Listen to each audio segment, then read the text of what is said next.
A paz do Senhor, povo de Deus, sejam todos bem-vindos ao meu canal. Eu me chamo Alisson Santos. No vídeo de hoje, eu estou estudando a revista da Escola Bíblica, que tem por tema a promessa do Espírito Santo. Essa, pessoal, é a lição 10, né? A lição 10, do dia 8 de junho de 2025.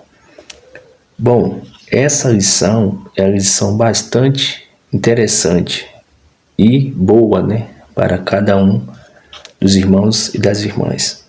Ela tem o seu texto áureo que vai dizer exatamente assim: e havendo dito isso, assoprou sobre eles e disse-lhes: recebei o Espírito Santo. E a verdade prática está exatamente assim. A promessa do Pai não se restringe a um grupo particular ou a um período específico, mas inclui todos aqueles que se arrependem e creem no Evangelho. Essa é uma lição que fala a respeito do Espírito Santo. Eu rogarei ao Pai e Ele vos dará outro Consolador, para que fique convosco para sempre. O Espírito da verdade que o mundo não pode receber, porque não o vê nem o conhece. Mas vós o conheceis, porque habita convosco e estará em vós.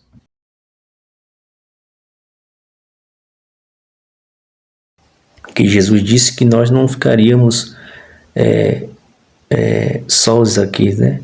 Ele iria enviar o Consolador amado.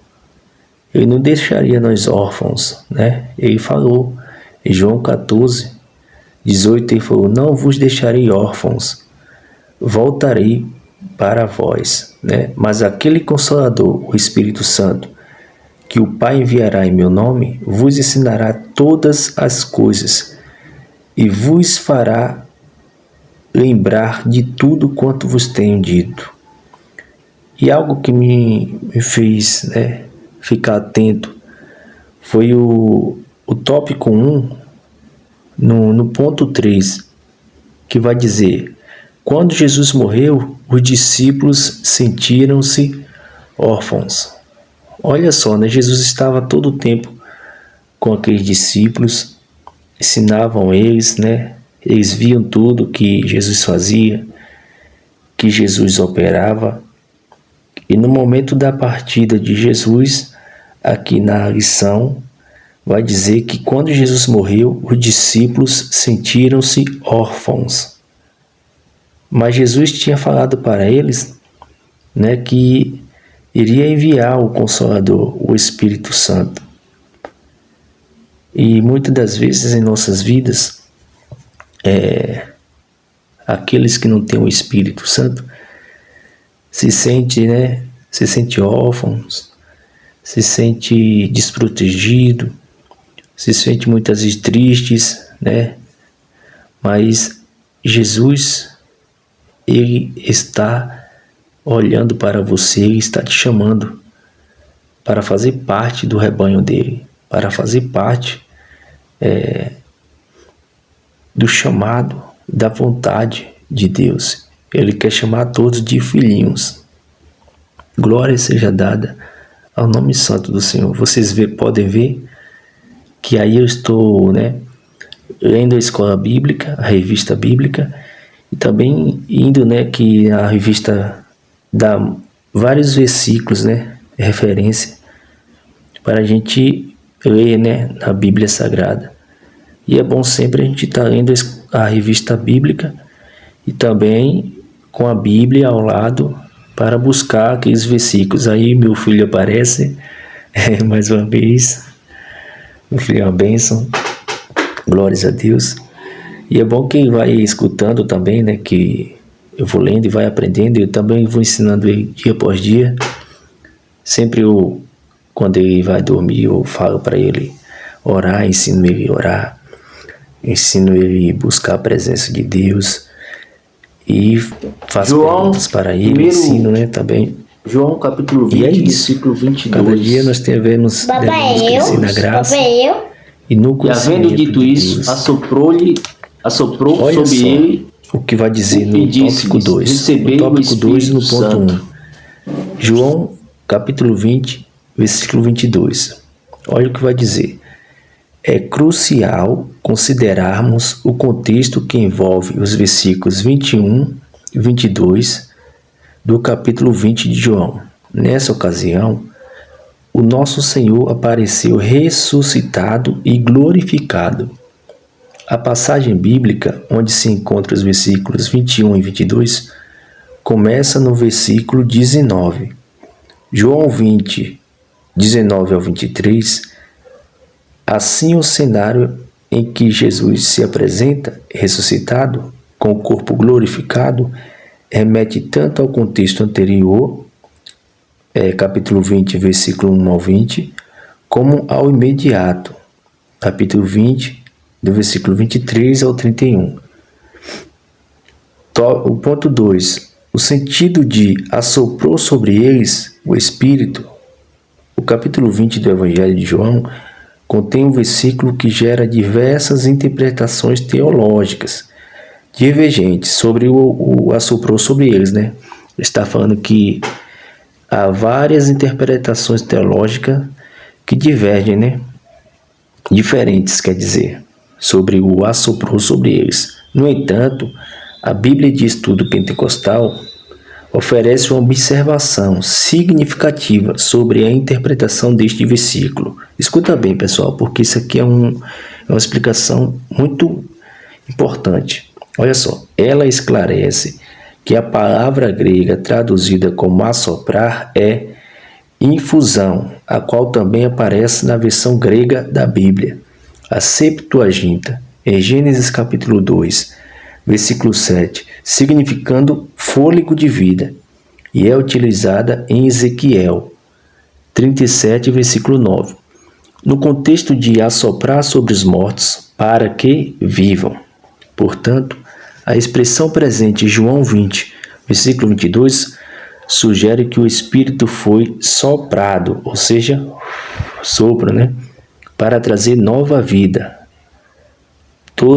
Esse sopro teve a sua importância, né, na vida de todos nós, porque quer dizer que esse sopro trouxe para todos nós, que somos chamados filhos de Deus, trouxe o quê? Nova vida, indicando uma perspectiva de regeneração dos discípulos. Ou seja, os discípulos foram regenerados como a obra do Espírito ocorrida antes do dia de Pentecostes.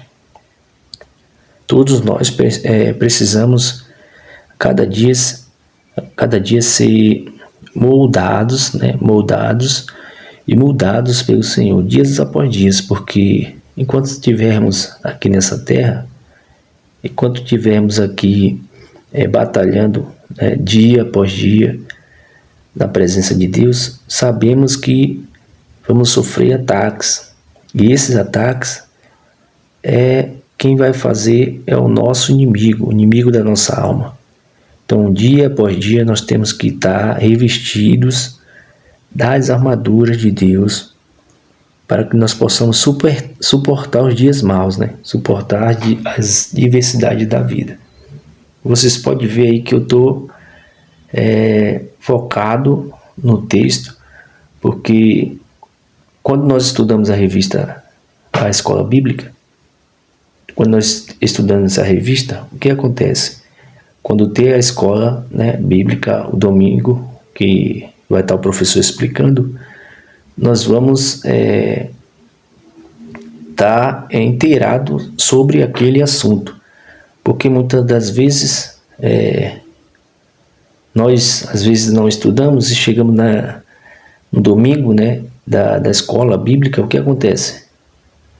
O professor vai estar falando, vai estar explicando, e nós não vamos entender nada. Nós vamos entender só uma pequena parte, porque nós não estudamos em casa. Mais uma vez você pode ver a mãozinha do meu filho aí, João Pedro. É uma bênção de Deus. Glória seja dada ao nome do Senhor. Então é isso, nós dependemos a cada dia do agir e do operar de Deus. E aí, meus irmãos, eu estou aí quase já, né, mais da metade da revista, tô mais da metade. Que esse vídeo eu cortei, fiz uns cortes, mas o corte que eu fiz foi para também, né, o vídeo ficasse bom para todos vocês estar inteirado sobre esse assunto. Esse vídeo é um vídeo humilde, simples, mas que eu desejei compartilhar com todos vocês. Aí o tópico 3 vai falar sobre a promessa do Pai no dia de Pentecoste. Olha só, falar sobre a promessa do Pai no dia de Pentecoste. Primeiro ponto vai dizer de repente. Olha só, o aparecimento de Jesus em João 20 refere-se ao período compreendido entre a Páscoa e o dia de Pentecoste. Após a ressurreição, o Senhor glorioso aparece aos seus discípulos na Páscoa. O Cordeiro da expiação foi sacrificado, sendo Jesus o Cordeiro de Deus, conforme estudado ao longo do trimestre. Quem está desde o início acompanhando essa revista, né? Essa revista bíblica, vai saber do que eu estou falando, né? Que vai dizer sobre e o Verbo se fez carne, e o Verbo se fez carne, né? Jesus sobre o olhar do apóstolo do amor. Você vai ver logo na capa, logo na primeira, né? Que você vai ver aí sobre o Verbo se fez carne. E é isso, meus irmãos. Após a ressurreição, o Senhor glorioso aparece aos seus discípulos. Na Páscoa, o Cordeiro da expiação foi sacrificado, sendo Jesus, olha meu filho aí mais uma vez, sendo Jesus o Cordeiro de Deus, conforme estudado ao longo do trimestre. No entanto, 50 dias depois da Páscoa, celebrava-se a festa da colheita, no dia de Pentecoste. Foi ao final deste dia, ainda não concluído, após Jesus ter a promessa de recebimento do poder, que está baseado em Atos, capítulo 1, versículo 4 e 8, que de repente, Atos 2:2, ocorreu um acontecimento extraordinário, o derramamento do Espírito Santo. Ocorreu um acontecimento extraordinário, acontecimento a qual ocorreu em Atos 2:2. Ponto 2. E todos foram cheios do Espírito Santo. Observamos que durante o ato de conversão, o Espírito Santo realiza a regeneração. Contudo, desde que se dá esta obra regeneradora do Espírito, é necessário que os salvos sejam cheios do Espírito Santo e revestidos de poder para testemunho do Evangelho.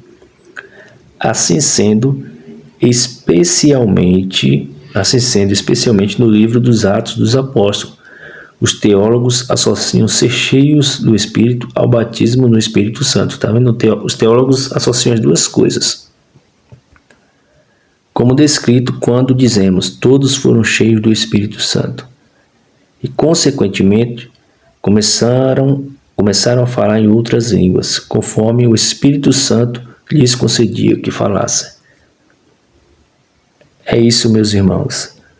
Nós temos que buscar a presença de Deus e aprender, né, sobre o Espírito Santo a cada dia, porque o Espírito Santo habita em nosso corpo, no templo, né? O corpo da gente é o templo, qual o Espírito Santo habita. Este vídeo é um vídeo que tem por base o Espírito Santo, né? Sua obra regeneradora, o que ele faz e o que nós precisamos para que dia após dia ele possa completar sua obra em nós. Nós temos que obedecer,